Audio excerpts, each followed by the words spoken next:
It's rare for the Northeast to be rattled by an earthquake, but it happened yesterday, just after 4:45 p.m. Did you guys feel it? Nope. My whole life is an earthquake, Yep, be honest. I didn't feel it either. The 4.1 magnitude quake was centered near Dover, Delaware. It was felt from Washington, D.C. to northern New York. No injuries or damages were reported, and Lonnie Quinn, chief weathercaster of our New York station WCBS, is here with more on the quake. Lonnie, did you feel it? Not a shiver or a shake, nothing. This is the sort of earthquake that would have made chandeliers swing the closer you were to the epicenter. But let's talk about the whole thing, because look, the East Coast gets earthquakes, but earthquakes of this magnitude are extremely rare.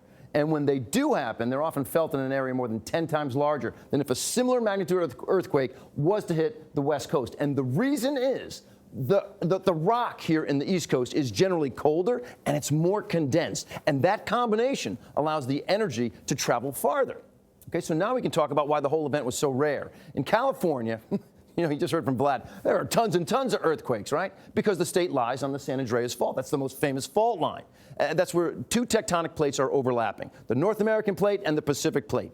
And those two plates, they move up to 2 inches a year, and there's this enormous amount of energy that builds up there. And when they move even a fraction of an inch, well, the stress that gets released can cause an earthquake. Meanwhile, here on the East Coast, it's got fault lines, sure, but it's in the center of that North American plate. And it is possible that this earthquake was the result of the movement of a long dormant fault line or the formation of a relatively new fault line. We just don't know, since there are far fewer earthquakes here in the East.